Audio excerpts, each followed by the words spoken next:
Selamat datang kembali di channel Sidan. Di video hari ini saya akan melanjutkan alur cerita The God of Level Assassin chapter ke-36 sampai 37, di mana di cerita sebelumnya setelah MC kita Shadow bertemu dengan Kapten Anyu dan Wang Meng. Kini Shadow melanjutkan perjalanannya di atas gedung reruntuhan kota, menunggangi hewan peliharaannya di atas gedung-gedung reruntuhan. Di atas gedung itu, Shadow melihat sesuatu dan ia terkejut. Terlihat beberapa orang di bawah sana dan salah satunya kini terduduk sedang disiksa. Salah satu wanita berkata, "Dasar pelacrut murahan, baru saja masuk ke guild sudah mau menggoda ketua guild." Ternyata wanita itu adalah Qin Xiaoyu. Qin Xiaoyu berkata, aku tidak menggoda ketua guild." Lalu wanita yang di belakangnya berkata, "Kau kira aku buta? Aku peringatkan kau, jauhi ketua guild atau perutmu akan kurobek." Lalu mereka semua mengata-ngatai Qin Xiaoyu dan menyiksanya. Dari atas bangunan, MC kita Shadow melihat adiknya, Qin Xiaoyu, dan berkata di dalam hati, sepertinya setelah Qin Xiaoyu bergabung dengan guild Night Temple, dia langsung terseret dalam konflik. Permainan kekuasaan yang membosankan seperti ini juga banyak di kehidupan sebelumnya, tapi semuanya sudah kuuruskan untuk Qin Xiaoyu. Shadow tertawa dan berkata, "Nikmatilah hidupmu sekarang." Terlihat Shadow sedang membuka sebuah portal di bawah patung raksasa. Sedangkan di sisi lainnya, Qin Xiaoyu yang sedang disiksa berkata, jangan pukul lagi, sakit sekali, aku sekarat." Lalu mereka semua berkata, "Akan kuhajar sampai matoi, wanita penggoda, entah sudah menggoda berapa banyak pria." Shadow yang ada di depan portal berkata di dalam hati, di bawah patung raksasa di pusat reruntuhan kota Jianghai, ada sebuah ruangan tersembunyi yang bisa membawa kembali ke kota awal. Sebagian besar orang sama sekali tidak tahu informasi ini. Namun, teleportasi ini tidak gratis. Pertama kali 500 hari masa hidup, kedua kali membayar 1000 hari masa hidup, dan ketiga kalinya 2000 hari. Setiap kali melakukan teleportasi kembali, masa hidup yang dibutuhkan akan berlipat ganda. Karena seiring waktu berlalu, kota awal akan secara bertahap berkembang menjadi wilayah yang lebih tinggi. Monster kecil akan berevolusi menjadi bos, dan beberapa harta karun tersembunyi juga akan muncul. Contohnya seperti Asian God tablet kali ini. Ini adalah barang bagus yang sama sekali tidak boleh dilewatkan. Lalu notifikasi sistem muncul, apakah akan melakukan teleportasi kembali ke God's Abandoned Continent Dark Mountain. Shadow kemudian berkata, "Menara bulan hitam, itu kota kecil yang muncul di bagian akhir game kan? Aku bahkan belum pernah mendengarnya di kehidupan sebelumnya." Lalu Shadow memilih untuk teleport, menghabiskan 500 hari masa hidup, sedang dalam proses teleportasi. Singkat cerita, kini Shadow sudah tiba dan berhasil berteleportasi ke menara bulan hitam. Terlihat begitu banyak orang di sana, tetapi sudah aki-aki. Shadow berkata, "Tak disangka tempat ini cukup ramai, tapi kenapa kebanyakan pengunjungnya orang tua ya?" Kemudian di gerbang kota terlihat beberapa orang. Seseorang yang berada di tengah berkata, akhirnya balik ke zona aman. Jantungku rasanya." Belum selesai bicara lalu pria yang memapahnya berkata, "Hei nenek, sesuai kesepakatan, kami sudah bantu Anda naik ke level 3. Lalu pria yang berdiri berkata, "Selama proses naik level, nenek dapat tambahan masa hidup 72 hari. Tinggal serahkan bagian itu ke kami sebagai kompensasi karena telah menemani nenek naik level." Akan tetapi si nenek berkata, "Apa? Tetap harus bayar? Bukankah kalian organisasi amal? Bukankah kalian bantu kami naik level?" Lalu pria itu menjawab, "Nenek, kami tidak meminta uang dari Anda. Saat kita baru membentuk party, masa hidup yang jatuh dari monster yang dikalahkan akan terbagi sebagian ke Anda. Anda hanya perlu memberikan bagian itu ke kami. Kita sudah sepakat dari awal kan?" Akan tetapi si nenek semakin marah. "Aku tidak tahu apa-apa tentang perjanjian itu. Kalian anak-anak muda ini masih tega minta uang dari nenek tua sepertiku. Benar-benar tidak tahu malu." Kemudian mereka berdua berusaha menjelaskan berkata, "Nenek, bukan begitu. Kami sudah bantu nenek naik level secara gratis. hanya meminta jatah masa hidup yang dijatuhkan untuk kami. Lalu yang di sampingnya berkata, benar, kalau tidak satu tim, masa hidup yang dijatuhkan tidak akan terbagi ke nenek. Begitu juga dengan XP. Lalu si nenek berkata, jangan sentuh aku akan memanggil orang. Pelecehan, orang dari guild Dream Sunriver melecehkanku. Akan tetapi tiba-tiba si nenek ditarik dari belakang, lalu dilemparkan, kemudian dibanting ke tanah dan dicengkram oleh Shadow. Shadow menyerangnya dan menghabisinya. Kedua orang itu tidak mengetahui apa yang terjadi karena Shadow dalam mode kamuflase. Mereka berdua bertanya-tanya dengan kejadian ini. Lalu terdengar suara, masa hidupnya ada di tanah, ambil saja sendiri. Lalu salah satunya berkata, maaf, boleh tahu siapa expert yang membantu kami barusan?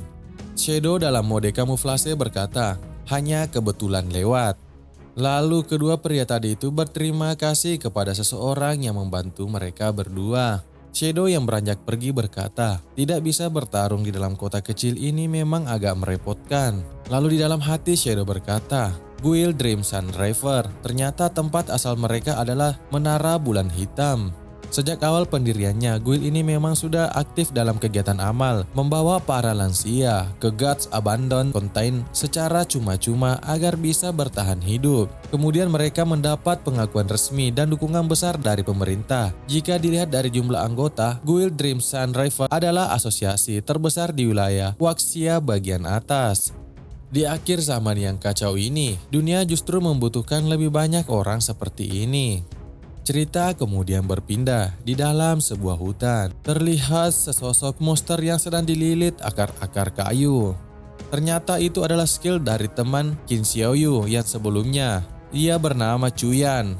Ia mengeluarkan skillnya untuk melilit sang monster, membatasi pergerakannya. Lalu ia berkata, sekarang bu, cepat pakai skillnya. Lalu ibu Chuyan mengeluarkan skillnya. Oke, Thunder Strike. Lalu tiba-tiba seorang pria dengan pedang di tangannya menyerang sang monster. Serangan pedangnya membelah dua sang monster. Lalu sang monster berhasil dikalahkan. Jadi mereka bertiga adalah Chuyan bersama ibu dan ayah Chuyan. Ayah Chuyan berkata, berhasil. Lalu Chuyan berkata, ayah, ibu, kalian hebat sekali. Lalu ibunya berkata, lihat kan, selama kita berusaha dan mendengarkan arahan orang lain, kita juga bisa mengalahkan monster kecil.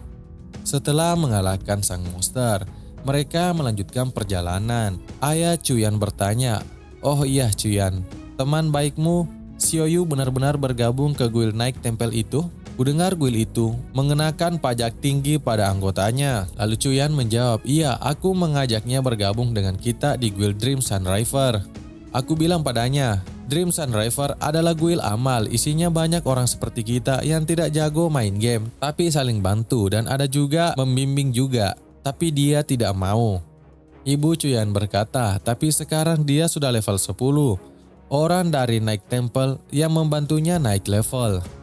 Ayah Chuyan kemudian berkata, meskipun mereka membantunya sampai level 10, tetap saja mereka hanya memperlakukannya seperti alat. Kudengar kontrak keanggotaan Night Temple itu langsung 3 tahun. Menandatanganinya sama saja jadi budak selama 3 tahun.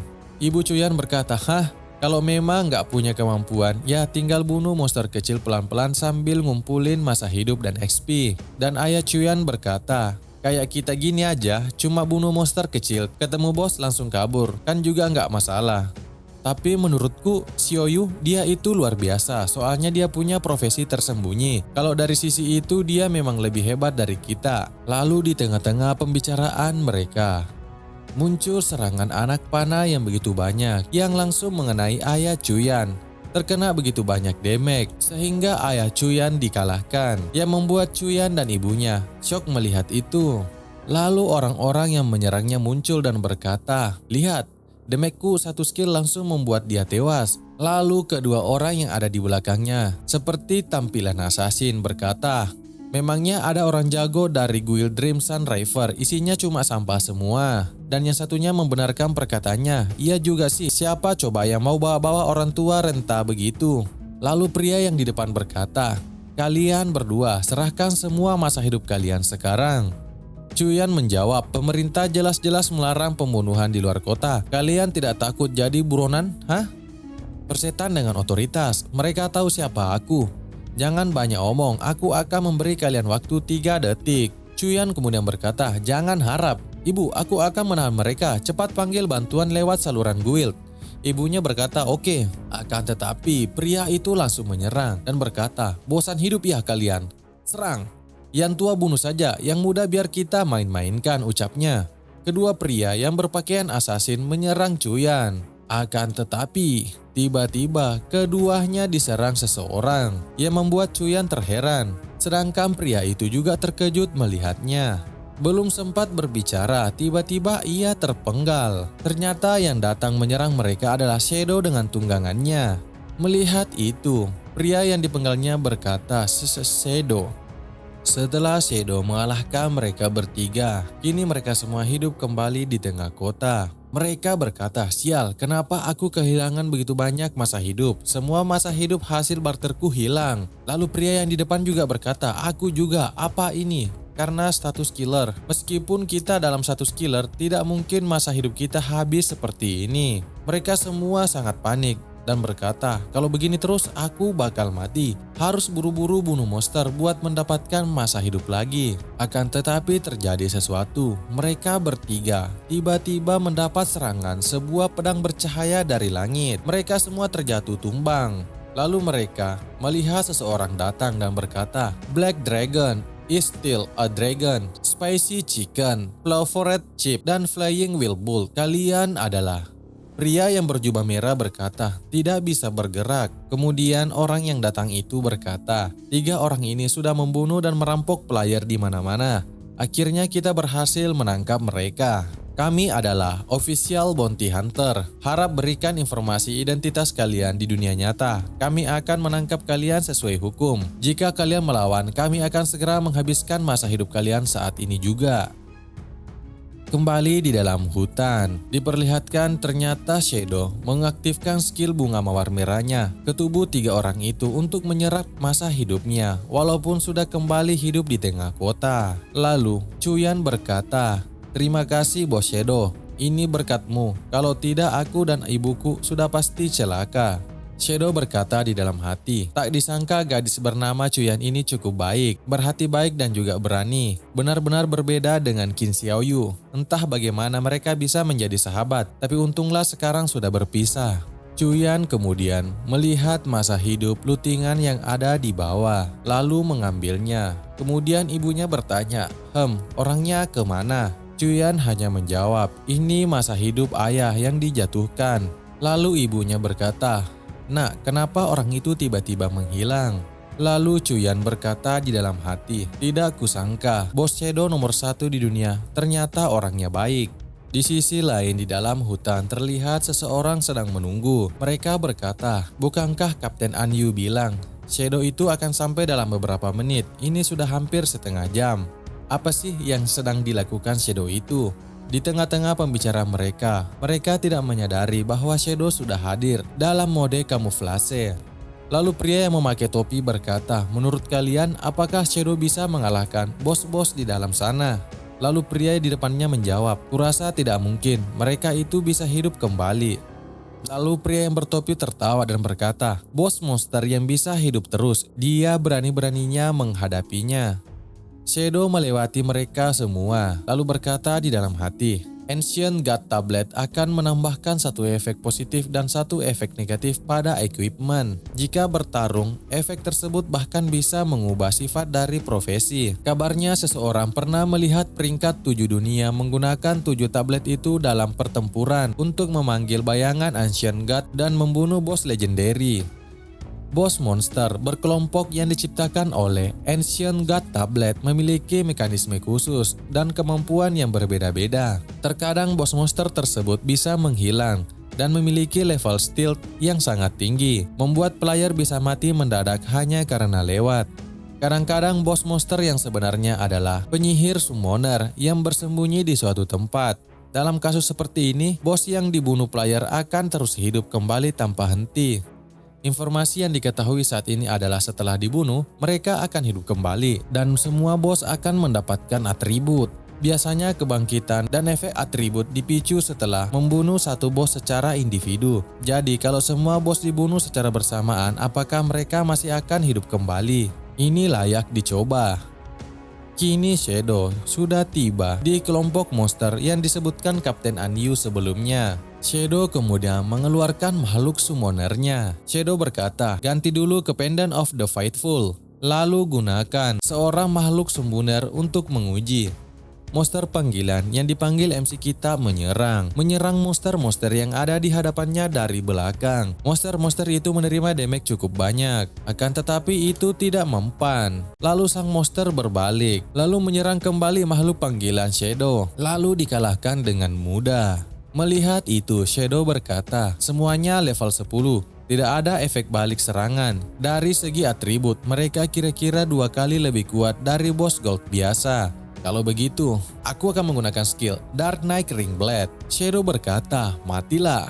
Kemudian Shadow menyerang dengan Slit Throat dan mengalahkan mereka semua. Melihat itu, Shadow berkata, tidak ada lootingan. Akan tetapi, tiba-tiba monster itu kembali bangkit. Dan kini semua monster itu bersatu. Shadow berkata, sepertinya membunuh mereka secara bersamaan memang cara yang benar. Sekarang sudah masuk ke fase berikutnya. Lalu Shadow mengamati simbol yang ada di tubuh monster dan berkata, simbol di tubuh bos raksasa ini adalah Ancient God Script, Disaster, Sky, Ancient, Tu, Wu, God, dan Si. Jika disusun ulang dan diterjemahkan, Disaster Ancient God Utos. Selanjutnya seharusnya menyerang bagian tubuh yang sesuai dengan urutan hurufnya. Tidak sia-sia dulu aku menghabiskan begitu banyak tenaga dan sumber daya untuk meneliti Ancient God Script demi menaklukkan reruntuhan mereka. Lalu kemudian Shadow menyerang simbol-simbol yang ada di tubuh monster berdasarkan urutannya. Shadow menyerang sambil menghindar di lengan monster, lalu ada di dada monster. Sang monster terluka parah menerima serangan dari Shadow. Lalu kemudian, monster itu seperti bercampur dengan air dan membuat Shadow bingung. Kemudian tiba-tiba, dari bawah air muncul peti-peti mayat. Lalu kemudian sang monster yang ada di sana meleleh dan terbagi. Tiap monster akan memasuki peti yang ada di sana. Shadow kemudian berkata, tulisan pada peti yang muncul cocok satu persatu dengan para monster. Sepertinya pada tahap ini kita harus membunuh mereka di dekat peti yang sesuai. Sudah terlihat Ancient God Tablet, sepertinya ini adalah fase terakhir. Lalu Shadow bersiap menyerang semua monster yang ada di sana. Sekian alur cerita kali ini, semoga terhibur dan sampai jumpa di chapter selanjutnya.